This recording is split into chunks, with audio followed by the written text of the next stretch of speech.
جميع المرحومين بسم الله الرحمن الرحيم الحمد لله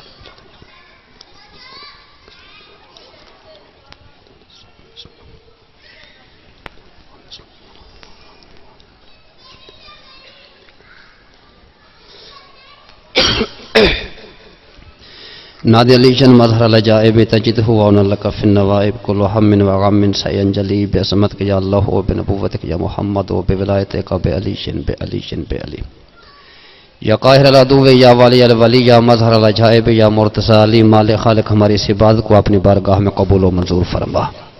حاضرین کی حاضری، عزاداروں کی عزاداری، علماء کی پڑھائی، ذاکرین کا ذکر، بانیان کا خرچ، اخراجات میں مشقت اپنی بارگاہ میں قبول و منظور فرما۔ دل کی گہرائیوں سے آمین کہنا۔ مالک خالق جہاں بھی کی ذکر امام حسین برپا ہو رہا ہے، ان جگہوں کو، ان مقامات کو، مومنین کو، مومنات کو، ماتمیوں کو، ذاکرین کو، علماء کو، حاسدین کے حسد، ظالمین کے ظلم، مفسدین کے فسادات اور شریر لوگوں کے شر سے محفوظ فرما۔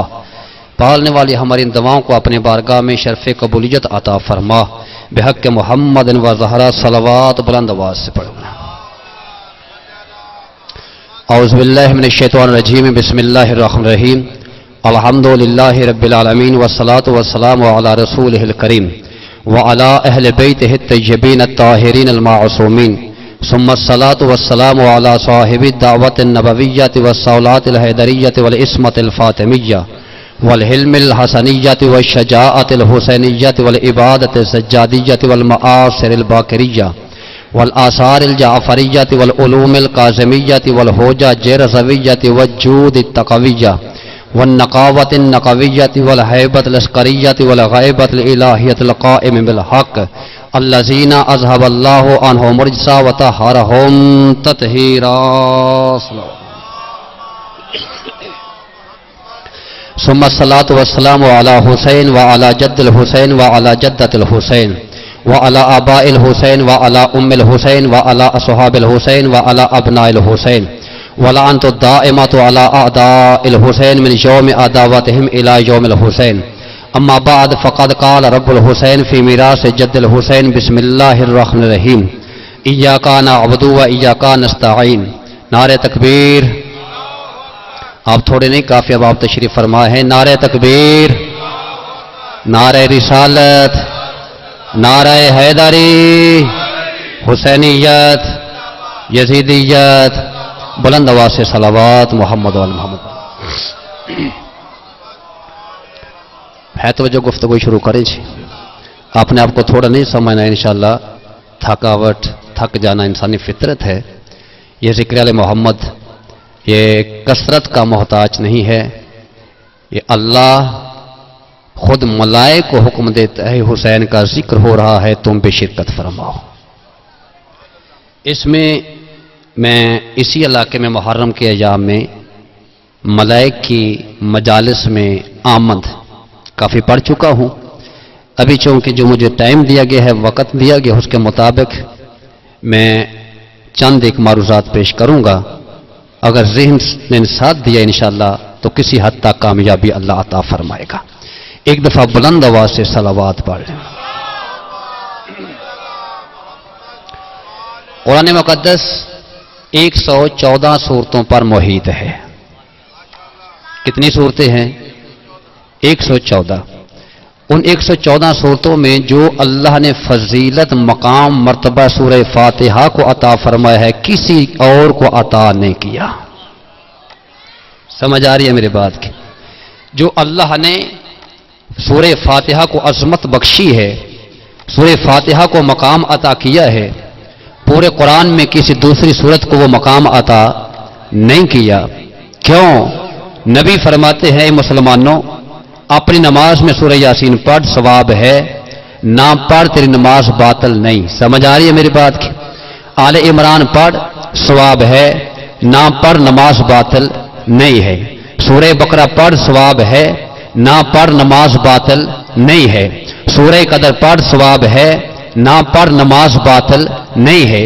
نبی فرماتے ہیں الف لام سے لے کر والناس تک پورا قرآن تلاوت کر جا، ثواب ہے، نہ پڑھ نماز باطل نہیں۔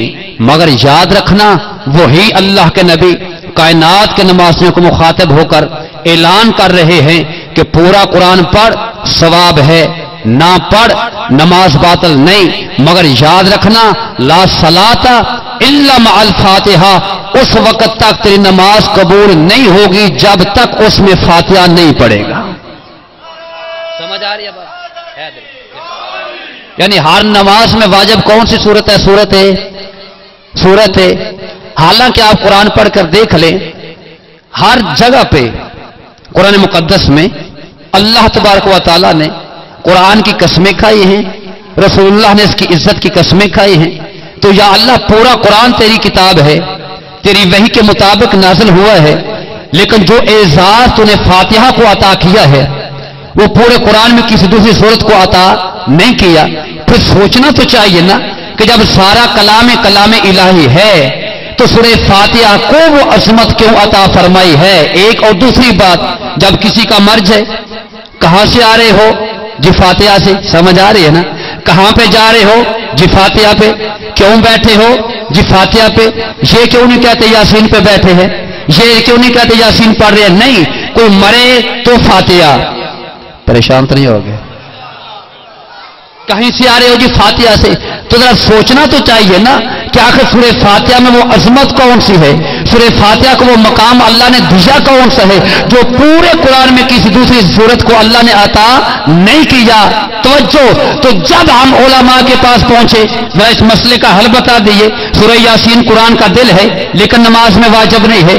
سورہ قدر بہترین صورت ہے مگر قرآن میں واجب نہیں ہے۔ توجہ۔ تو علماء اس کا جواب یہ دیں گے کہ پورے قرآن میں جہاں رحمان کا ذکر ہے وہاں شیطان کا بھی ذکر ہے۔ توجہ۔ وہاں مومنین کا بھی ذکر ہے، منافقین کا بھی ذکر ہے، مشرکین کا بھی ذکر ہے، کافرین کا بھی ذکر ہے، لیکن پورے قرآن میں سورہ فاتحہ واحد وہ صورت ہے جس میں نہ کسی اور کا ذکر ہے، نہ کسی منافق کا ذکر ہے، نہ کسی مشرک کا ذکر ہے، نہ کسی مجوسی کا ذکر ہے، نہ کسی کافر کا ذکر ہے۔ دو ہی ہستیوں کا ذکر ہے، یا کائنات بنانے والے کا ذکر ہے یا کائنات کا نظام چلانے والوں کا تذکرہ ہے۔ سمجھ آ رہی؟ سمجھ آ رہی؟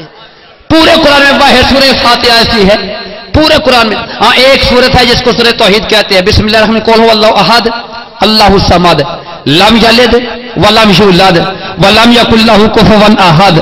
شروع بھی اللہ سے ہو رہی ہے، ختم بھی اللہ پر ہو رہی ہے۔ تو مالک اس سورت کو واجب کیوں نہیں قرار دیا؟ فرمایا اس لیے کہ اس میں صرف توحید ہے، اس میں صرف ہے، اور توحید کو اپنی ذات سے محبت نہیں ہے۔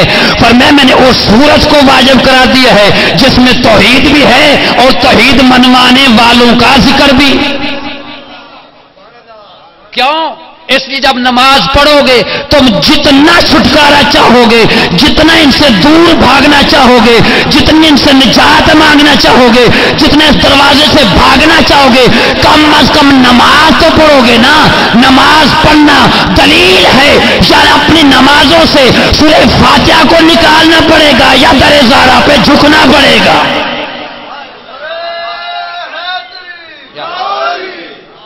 سمجھ آ رہی ہے میری بات؟ پورے قرآن واحد سورہ فاتحہ ہے جس میں اللہ کا ذکر ہے اور آل محمد کا۔ ہاں علماء نے ترجمہ کرتے ہوئے ڈنڈی ماری ہے اور 3 گروہ بیان کیے ہیں۔ کتنے گروہ بیان کیے ہیں؟ 3۔ حالانکہ گروہ 3 نہیں ہے، گروہ 1 ہے، ان کی صفتیں 3 ہیں۔ تھوڑا سا انتظار کیجیے۔ عام ترجمہ والوں نے کتنے گروہ بیان کیے؟ 3۔ لیکن علماء حق فرماتے ہیں گروہ 3 نہیں ہے، گروہ ہے 1۔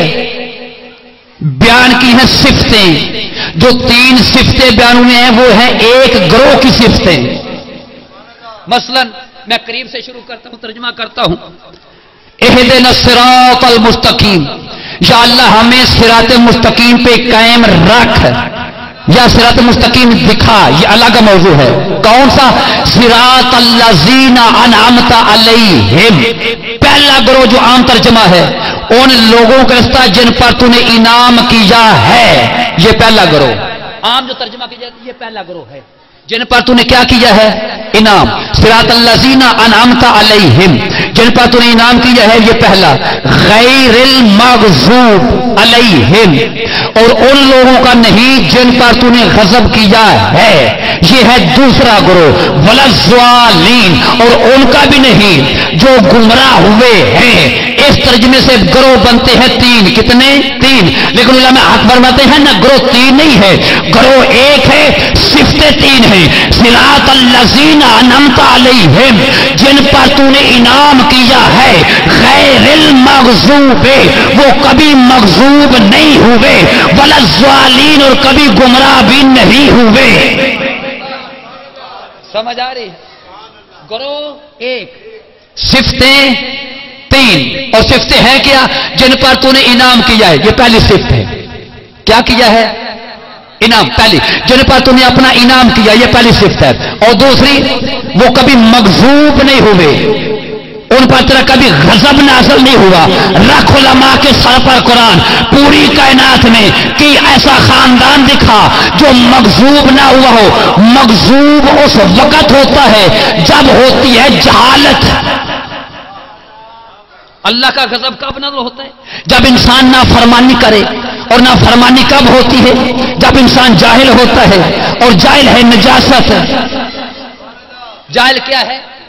پوری کائنات میں وہ خاندان، وہ گروہ دکھا جس خاندان پر یہ تین صفتیں موجود ہوں. پہلی، ان پر انعام ہو. دوسری، مغضوب نہ ہو. تیسری، گمراہ نہ ہو.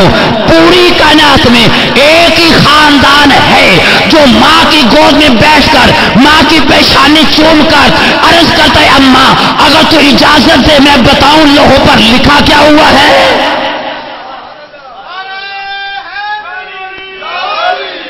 ابھی قبلہ صاحب پڑھ کے گئے نا، تو میں کون ہوتا ہوں کسی پر اعتراض کرنے کے لیے، لیکن تصحیح کرنا حق پہ واجب ہے. تصحیح کرنا واجب ہے. اگر رسول کہہ دے تقدیر میں نہیں، حسین کون ہوتا ہے دینے والا؟ یہ میں تمہارا بیٹا ہوں، بچہ ہوں، بھائی ہوں.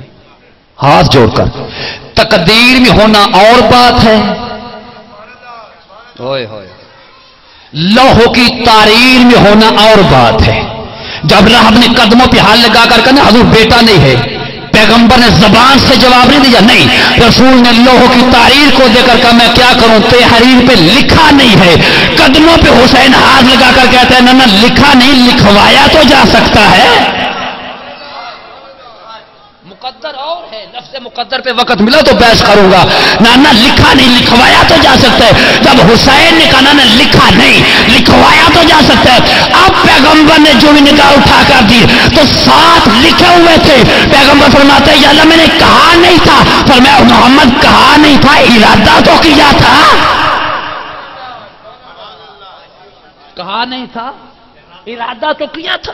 اور یہی وہ ارادہ ہے جس کے متعلق کسی نے آ کر کہا یا علی تو کائنات کا مشکل کشا ہے، کائنات کو رزق دیتا ہے. فرمایا ہاں عجیب طرح رزق ہے.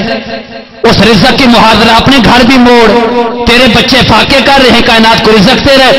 علی فرماتے ہیں خبردار مشیت الہی میں ٹانگ اڑانے کی جرت نہ کر.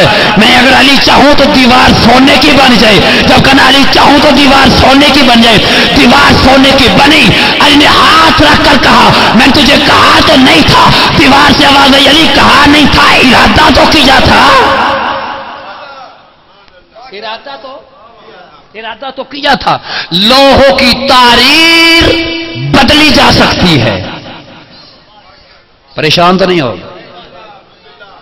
اور میرا موضوع کیا ہے؟ سورہ فاتحہ. کون سی سورہ؟ اور میں نے قسم بخدا علموں کے درمیان کھڑا ہوں، میں نے صرف ماحول کو دیکھتے ہوئے کلوز موضوع رکھا ہے اپنا کہ ماحول اس وقت نہیں ہے، شام کا ٹائم ہو چکا ہے، میرا بھی ٹائم بہت کم ہے. انشاءاللہ کبھی موقع ملے نا تو لفظ مقدر پہ بحث کریں گے. آپ نے سمجھے بھی آل محمد کے نزدیک مقدر کی حیثیت کیا ہے. چلے میں ایک جملہ کہہ دیتا ہوں. امام فرماتے ہیں لا جبرا ولا تفویضا بل امر بین الامرین. توجہ، پوری امت مسلمہ 73 فرقوں پر تقسیم ہے، لیکن جب یہ 73 فرقے عقائد پہ آتے ہیں، یہ 3 حصوں میں بٹ جاتے ہیں. توجہ، مشکل گفتگو آ گئی لیکن کوشش کروں گا جملہ سمجھا کے گزرو. یہ 73 فرقے 3 فرقوں پر قائم ہو جاتے ہیں، تقسیم ہو جاتے ہیں. ایک ہے جبریہ، ایک ہے قدریہ، ایک ہے عدلیہ. کتنے فرقے؟ جبریہ 1، قدریہ 2، عدلیہ 3. شاباش، بہت مشکل بحث آ گئی ہے لیکن میں 2 منٹ میں گفتگو ختم کروں. پہلا ہے جبریہ، دوسرا ہے قدریہ، تیسرا ہے عدلیہ. عدلیہ وہ ہے جو اللہ کے عدل کے قائل ہیں. عدلیہ کون ہے؟ جی جو اللہ کے عدل کے قائل ہیں. جبریہ وہ ہے جن کا عقیدہ یہ ہے کہ انسان آزاد ہے. اللہ یہاں گردن پہ لات رکھ کے کہتا ہے کر. میں نے پہلے بتا دیا، بات تھوڑی مشکل ہو گئی. عدلیہ وہ ہے جو اللہ کے عدل کے. جبریہ کون ہے؟ وہ کہتے ہیں ہمارے اس میں دخل ہی نہیں ہے، نہ ہم آزاد ہیں. اللہ ہماری گردن پہ زبردستی کرواتا ہے اور دلیل کیا دیتے ہیں کہ اللہ کے حکم کے علاوہ پتا بھی حرکت نہیں کرتا. یہ دلیل دیتے ہیں اور ہم تسلیم کرتے ہیں کہ اللہ کے حکم کے علاوہ پتھر بھی نہیں ہلتا. وہ بابا پتا نہیں ہلتا، نومن کی لاش ہل رہی ہے. جو ڈاکہ کر رہا ہے اس کا مطلب اللہ کے حکم سے کر رہا ہے. اور یہ جملہ شمر نے کہا تھا جب حسین نے کہا تھا مجھے قتل کر تجھے کیا ملے گا. شمر نے کہا تھا کہ اللہ جو ہر شے پہ قادر ہے میرا ہاتھ کیوں نہیں روکتا. وہ قدرت رکھتا ہے، ہاتھ روکے. امام فرماتے ہیں یہ جبریہ ہے، تو ہے جبریہ. یہ عقیدہ کس کا ہے؟ جبریہ، کہ اللہ زبردستی کرواتا ہے. اور ایک اور تھا، اس نے کہا نہ زبردستی نہیں کرواتا، نہ مجبور نہیں کرتا. اللہ نے آزاد کر دیا ہے، جو چاہو کرو، تمہیں کوئی پوچھنے والا نہیں ہے. امام فرماتے ہیں اگر آزاد کر دیا ہے وہ کیسا اللہ ہے؟ ادھر آزاد کرتا ہے ادھر سزا بھی دیتا ہے. پریشان تو نہیں ہو گئے؟ ادھر آزاد کرے اور ادھر سزا دے. مثلا آپ اپنے بیٹے کے متعلق آخر میں کہ میں نے اپنے بیٹے کو آزاد کر دیا، آج کے بعد اس کی کسی چنگی ماڑی کا میں ضامن ہے نہیں. کل وہ چوری کرتا ہے، آپ اس کو سزا دینے کا حق رکھتے ہو؟ نہیں. اگر سزا دو گے تو عدل نہیں ہے. اگر اللہ نے آزاد کر دیا ہے پھر جہنم کیوں بنائی؟ جہنم کیوں بنائی؟ اور اگر اللہ مجبور کر رہا ہے، تو امام فرماتے ہیں اگر کوئی باپ اپنے بیٹے کا ہاتھ پکڑ کر چوری کرواتا ہے تو کل وہ باپ بیٹے پر سزا نہیں، آدھی بیٹے کو ملے گی، آدھی باپ کو برابر کا شریک ہے. امام فرماتے ہیں کائنات میں جو بندہ جرم کرتا ہے اگر وہ جبریہ کا قائل ہے تو اللہ کو بھی سزا دینی پڑے گی. اگر قدریہ کا قائل ہے تو سزا دینی نہیں پڑے گی. تو مولا کیا مانے؟ پر میں قرآن کہہ رہا ہے اِنَّا ہَدَيْنَاهُ السَّبِيلَ اِمَّا شَاكِرًا وَإِمَّا كَفُورًا. میرا کام ہے تجھے عقل دے کر ہدایت کرنا، تجھ پہ چھوڑ دینا. اچھا کرے گا تو جنت ملے گی، برا کرے گا تو جہنم ملے گی. یہ ہے عدلیہ. یہ کیا ہے؟ عدلیہ. توجہ، یہ کیا ہے؟ نا آج کا مسئلہ نہیں ہے. ذرا پیچھے جا کر دیکھیے، ذرا تاریخ کو گھنگھور کر دیکھیے اور غور کیجئے. جناب بہلول پریشان نہیں ہو گئے؟ ملنگوں کی نگاہوں میں عجب مستی نظر آئی، بلندی آسمانوں کی نے پستی نظر آئی. کبھی بہلول نے بیچی تو کبھی ہور نے خریدی. خدا بند تیری جنت کتنی سستی نظر آئی. بہلول. اور میں دیکھ رہا ہوں پورا عشرہ میں نے ادھر گزارا، حافظ صاحب بیٹھے، میں نے اتنی مشکل گفتگو آج تک نہیں کی، بڑے آسانی سے. لیکن اب دوران موضوع یہ جملہ آ گیا جو مشکل ترین ہے، لیکن میں اسے بھی اکتفا کر کے ممبر چھوڑ رہا ہوں. میرے بھائی آگے ہیں. بہلول گزر رہے تھے کہیں سے. بہلول اس نے کان لگا کر سنا نا کوئی استاد اپنے شاگردوں کو درس دے رہا تھا.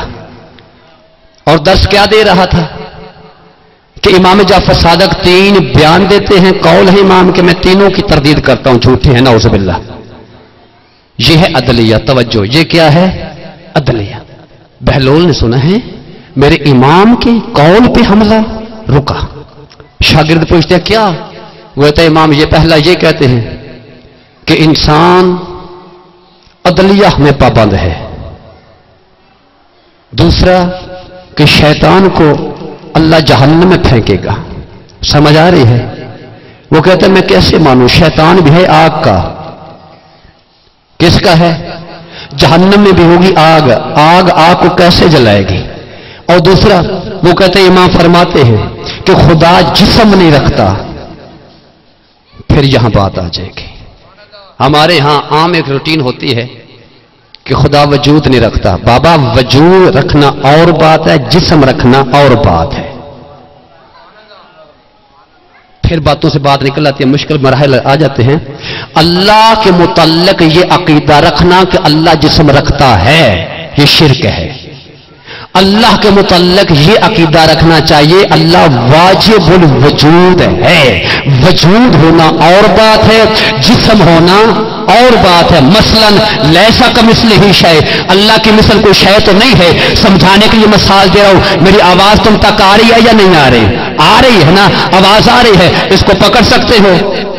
نہیں نا، اس کا مطلب میری آواز جسم نہیں رکھتی، میری آواز وجود رکھتی ہے۔ اللہ وجود رکھتا ہے، اس لیے تو اللہ نے اپنا وجود منوانے کے لیے کچھ ایسے وجود بھیجے جو وجود بھی رکھے، جسم بھی رکھے۔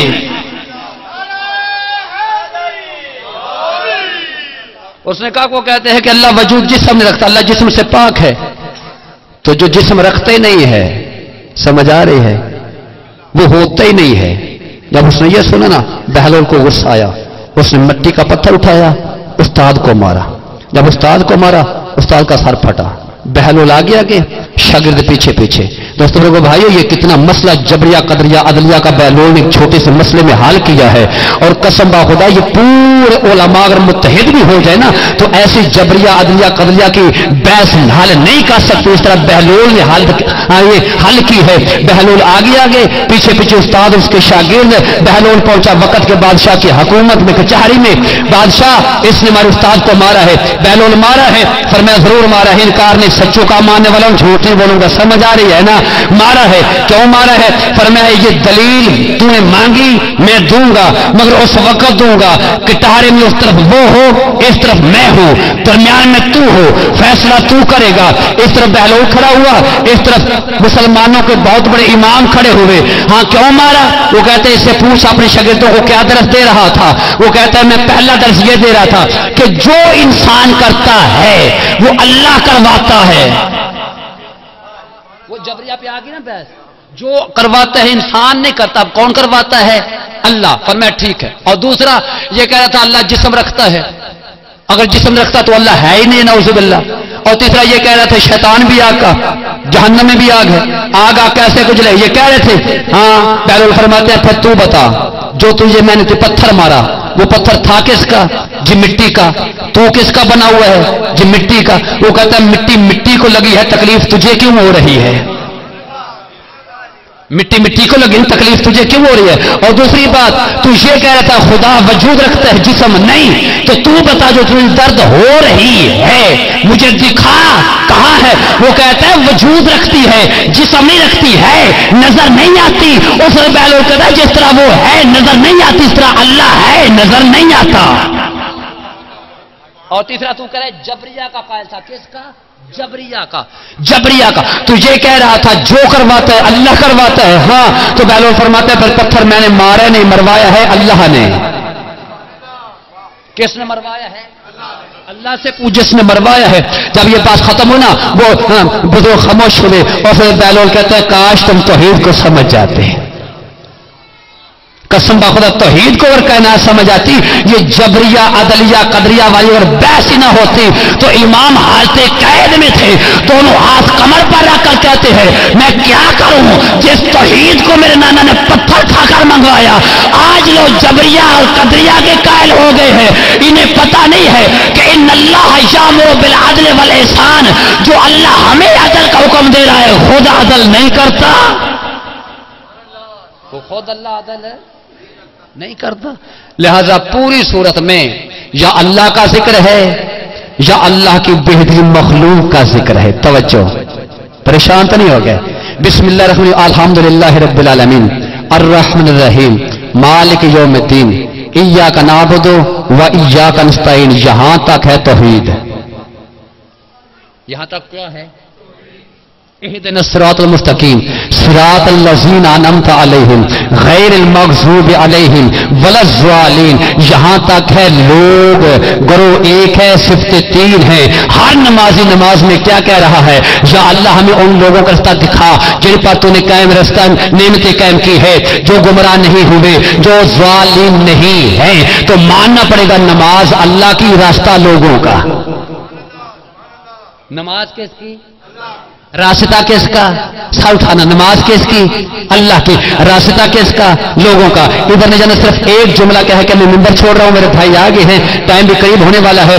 پورے قرآن میں ایک آیت ہے جس کو موضوع بنا کر ہمارے بھولے بھل نوجوانوں کو راہ ہدایت سے شاید ہٹایا جاتا ہے کہ یہ دیکھو ایاک نعبد و ایاک نستعین، کہ ہم اللہ کے علاوہ کسی اور سے مدد نہیں مانگتے، اللہ کے علاوہ کسی اور کی عبادت نہیں کرتے. ادھر وعدہ کرتے ہو، ادھر جا کر کسی اور سے مدد مانگتے ہو. تو نماز میں کیا ہوا وعدہ کہاں جائے گا؟ میں ممبر پہ کھڑا ہو کر کہہ رہا ہوں، یہ اس کا یہی معنی بنتا ہے جس طرح تیرے لمحے کے لیے بھی تیرے علاوہ کسی اور کی عبادت کریں گے تو مشرک بن جائیں گے، اسی طرح ایک لمحے کے لیے بھی کسی اور سے مدد مانگیں گے تو مشرک بن جائیں گے. مگر پوری دنیا کو علماء کے سر پر قرآن رکھ کر اتنا تو پوچھو، یہی سورہ فاتحہ میں پڑھتا ہوں، یہی محمد عربی پڑھتے تھے، مصطفیٰ بھی یہی کہتے تھے، اللہ تیرے علاوہ کسی اور کی مدد نہیں مانگوں گا. وہی محمد میدان میں جا کر کیا کہتے تھے؟ واجعلنی من لدنک سلطانا نصیرا، مجھے تیری مدد نہیں مددگار چاہیے، مجھے تیری مدد نہیں چاہیے. کیا چاہیے؟ مدد. واجعلنی من لدنک سلطانا نصیرا، مجھے مدد نہیں چاہیے، مددگار چاہیے. اور عجیب بات ہے، عربی کا اصول ہے کہ رسول نے ناصر نہیں مانگا. توجہ، رسول نے مانگا نصیر. ناصر بھی اس میں فعل کا صیغہ ہے، نصیر بھی اس میں فعل کا صیغہ ہے. ناصر بھی اس کو کہتے جو مدد کرے، نصیر بھی اسے کہتے جو مدد کرے. فرق یہ ہے کہ ناصر وہ مددگار ہے، مدد کرے تو ناصر ہے، مدد نہ کرے تو ناصر نہیں ہے. توجہ، مدد کرے تو ناصر ہے، مدد نہ کرے تو ناصر نہیں ہے. لیکن نصیر اسے کہتے ہیں ماں کے شکم میں بھی ہو تو مددگار، ماں کی گود میں بھی ہو تو مددگار، بچپنے میں بھی ہو تو مددگار، جوانی میں بھی ہو تو مددگار، بڑھاپے میں بھی ہو تو مددگار. پھر اختر کاظمی کو کہنے کا حق حاصل ہے. اس لیے علی فرماتے ہیں نصرت الانبیاء سرا و نصرت محمدا جہرا، میں نے آدم سے لے کر عیسیٰ تک ہر نبی کی مدد کی پردے میں، محمد کی مدد کی چھپ کا ظاہر بظاہر. پھر اختر اعلان کر رہا ہے اگر علی پردے میں رہ کر نبیوں کی مدد کر سکتا ہے تو علی کا 12واں بیٹا پردے میں رہ کر شیعوں کی مدد بھی کر سکتا ہے.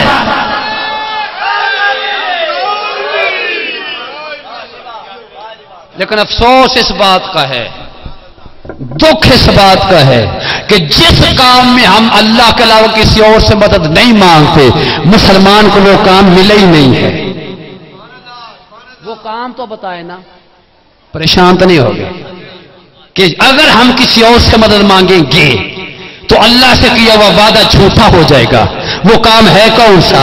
قسم بخدا میں اکثر کہا کرتا ہوں، یہ مجلس شاہ صاحب نے کروانی تھی نا، پہلی مدد ساؤنڈ والے سے، پھر مدد علماء سے، پھر ذاکرین سے، پھر مجمع سے. کوئی کام تو ایسا بتانا جو اللہ کے علاوہ صرف اللہ کی مدد سے ہوتا رہے. نہیں، کائنات میں ہر کام کے لیے تمہیں غیروں سے مدد مانگنی پڑے گی. پوری کائنات میں ایک کام ایسا ہے جس کا متعلق ہم وعدہ کرتے ہیں کہ تیرے علاوہ مدد مانگیں گے تو اس دائرہ اسلام سے خارج ہو جائیں گے. وہ کام ہے کون سا؟ علماء فرماتے ہیں وہ یہی کام ہے اہدنا الصراط المستقیم، ہمیں اس راستے پہ قائم رکھ. یہ جو اس راستے پہ قائم رہنے کی مدد ہے وہ کون کرتا ہے؟ پریشان تو نہیں ہو گئے؟ وہ کون کرتا ہے؟ توجہ، وہ کون کرتا ہے؟ اللہ. بالکل اسی طرح لمحے کے لیے بھی کسی اور کی عبادت کریں گے تو دائرہ اسلام سے خارج ہو جائیں گے. لیکن مسلمانوں سے یہ تو پوچھو عبادت کہتے کسے ہیں؟ یہ عبادت کا مفہوم 2 منٹ میں سمجھا کے میں چھوڑ رہا ہوں. ہجرت کا دوسرا سال ہے. توجہ، ہجرت کا جواب دو. ہجرت کا شعبان کا مہینہ ہے.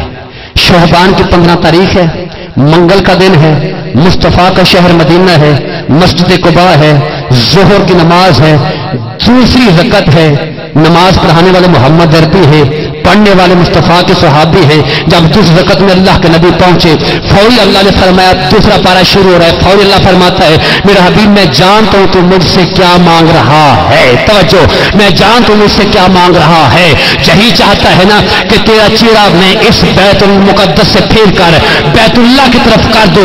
فرمایا ہاں محمد ہے. نماز کے دوران توجہ بڑی تیزی میں مجھے اشارہ بھی ہو گیا ہے, میں انشاءاللہ بجلی کی طرح گزر رہا ہوں. تو چاہتا ہے نا تیرا چہرہ بیت المقدس سے موڑ کر تیرا چہرہ بیت اللہ کی طرف پھیر دوں. فرمایا ہاں. فرمایا پھر یاد رکھ فَلَنُوَلِّيَنَّكَ قِبْلَةً تَرْضَاهَا. محمد میں ہر حال میں ہر قیمت میں تیرا چہرہ اس قبلے کی طرف پھیر دوں گا جس پر محمد تو راضی ہے, جس پر آمنہ کا لال تو راضی ہے, جس پر محمد تو راضی ہے. فَوَلِّ, لہذا ابھی چہرہ پھیر. میں کہتا ہوں یا اللہ یہ بھی تیرا گھر ہے, وہ بھی تیرا گھر ہے, یہ بھی نبیوں نے بنایا, وہ بھی نبیوں نے بنایا, یہ بھی پاک و پاکیزہ, یہ بھی پاک و پاکیزہ. اور تو کرے ترضاہا, جس پر محمد تو راضی ہے. بتانا کیا چاہتا ہے؟ آواز ہے کہ بتانا یہی چاہتا ہوں کہ چاہے وہ بھی گھر میرا ہے لیکن میں اسی گھر پہ راضی ہوں جس پر میرا محمد راضی ہے. توجہ, جس پر میرا محمد راضی ہے. وہ اللہ بتا رہا ہے جس نے میری رضا لینی ہے محمد کی چوکٹ پہ چلا جائے. اب وہی محمد ہے, مسجد نبوی ہے, وہی پیش نماز ہے, وہی پیچھے نمازی ہے. پیغمبر کا سر سجدے میں ہے. حسین نے ماں کی گود کو چھوڑا آ کر محمد کی پشت پہ سوار ہوا. پیغمبر نے سر اٹھانا چاہا. اللہ فرماتا ہے کس مکان کا یہ محمد, خبردار سر نہ اٹھانا. توجہ, اٹھانا نے سر نہ اٹھانا. الہینا, مالک کب تک نہ اٹھاؤ. اللہ نے یہ نہیں کہا کہ 2 مرتبہ پڑھنا, 4 مرتبہ پڑھنا, 10 مرتبہ نہیں. فرمایا حتی نازل الحسین, جب تک حسین اتر نہ جائے اس وقت تک سر نہ اٹھانا. میں کہتا ہوں یا اللہ تو نے بیت المقدس سے منہ پھروا کر بیت اللہ سے منہ کر کے کائنات کو بتانا تھا کہ جس پہ محمد راضی ہے اس پہ میں راضی ہوں. آج محمد کو سجدے میں رکھ کر حسین کو پشت پر سوار کر کے آج کیا بتانا چاہتا ہے؟ آواز آتی ہے میں یہ بتانا چاہتا ہوں کہ ملے گی جنت, پیے گا کوثر, اسی کے دل میں چین ہوگا, نماز اس کی قبول ہوگی جس کے دل میں حسین ہو.